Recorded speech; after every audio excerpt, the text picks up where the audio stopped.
Hi everyone, this is Cynthia Walker and we are back here in the Brickstore Museum's costume storage building, which is the yellow building behind our regular buildings. So behind me you can see some of our storage racks. We've done a tour through here before, so if you have missed that, go on our YouTube channel and take a look. And what we're going to be looking at today are some of the pieces that are sitting right behind me that I've hung.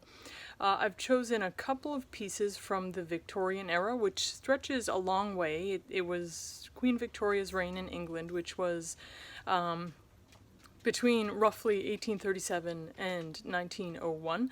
So that's a really big stretch of time.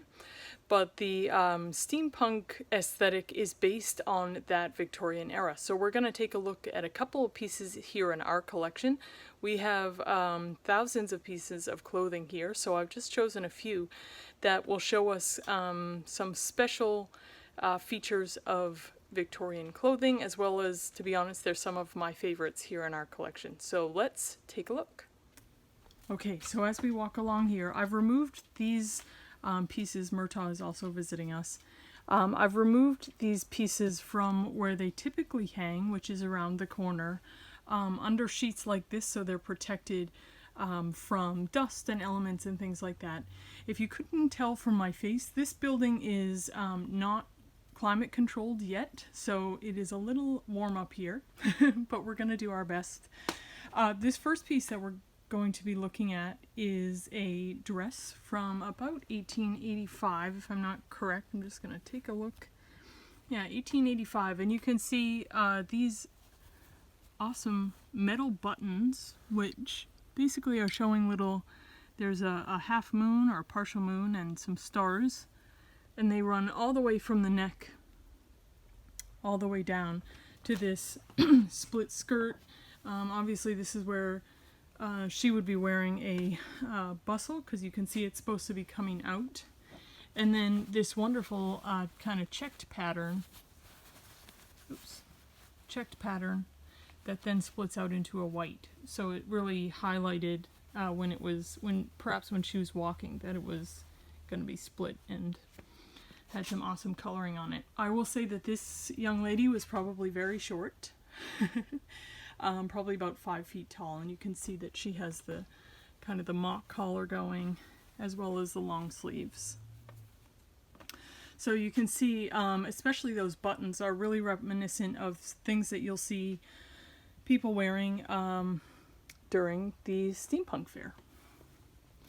Next one is this very, it's reminiscent of a military style jacket. This piece is from 1890. So she has what's similar to epaulettes on her shoulders. Again, long sleeves with this really wonderful detailing, corded detailing all around. Excuse the hole in my glove. And then of course, again, that repeated detailing going down this camel colored fleece, basically, is what it is. Or wool, I should say.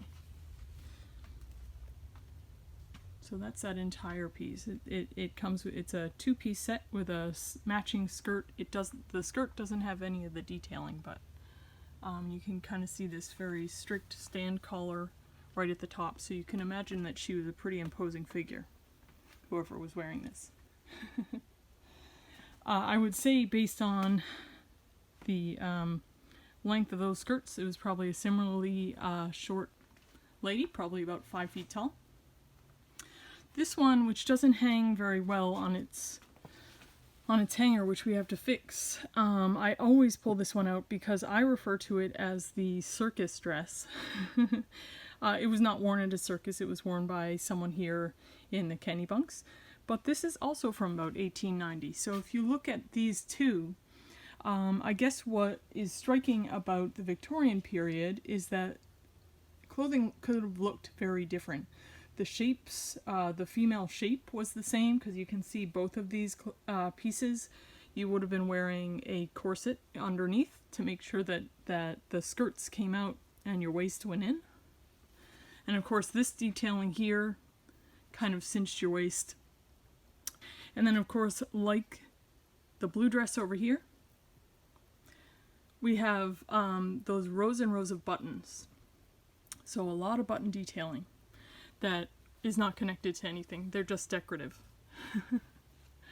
And kind of this frilly collar, as well as this kind of ivy and rose petal looking fabric for the skirt. So that's something that a lot of us don't picture for the Victorian era, which is, it looks more colonial than Victorian, but it certainly was apparently popular in the Kennebunks. If you can see this, there's this kind of brilliant green color. I don't know if it's coming out in the camera. But this is also a two-piece skirt and top. And you can see she had puff sleeves coming right out on the top. So much like this one next to it with the enhanced shoulder, she has those effects as well. So that one is one of my favorites, I'll say. Again, this is now our third dress from 1890. It's probably the most steampunk of the bunch. So if I can stand back a bit, this is the bodice to this dress. It has a matching skirt with detailing at the bottom that matches the bodice. It looks like it's a bolero jacket, but it's actually it's connected to the rest of this piece. And the way you got into it was this button, or this closure right here.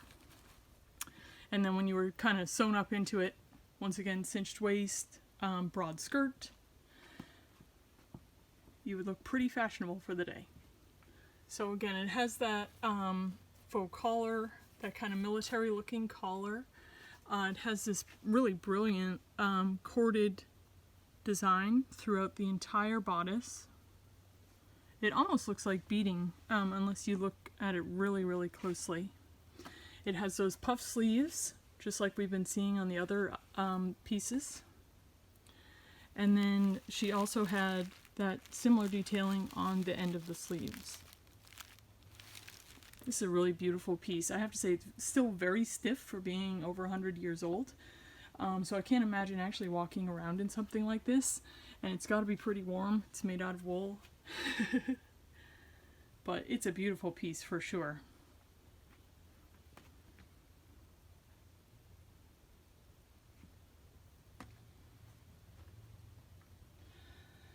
Second to last one that we have, or actually third to last, is another one of my favorites. This is a wedding dress.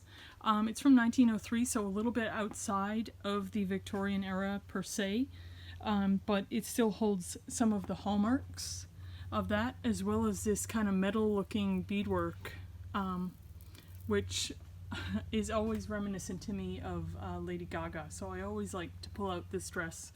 Oops, got a couple tucked in here.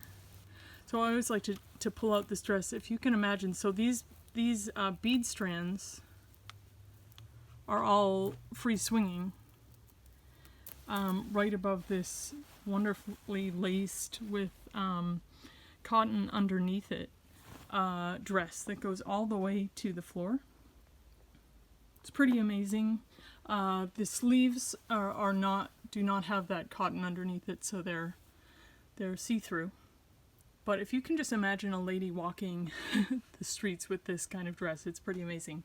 The thing that I will note is obviously compared to especially this one, it's a little less structured in the bodice, obviously. So it hangs rather than cinches and builds up. So that's, 2 years or 10 years difference, I guess, for those two pieces. And you can really see the difference in design. But still a beautiful piece of work, for sure. This is another very, very small lady. She was probably, again, about 5 feet tall. And this one is certainly reminiscent of what you would see at a steampunk fair, because it's that brown and gold color with the floral detailing here. This is velvet on top of silk. I don't know if you can catch it there. With these brown buttons, once again, the brown buttons are going, let's see if I can focus, are going all the way down the bodice.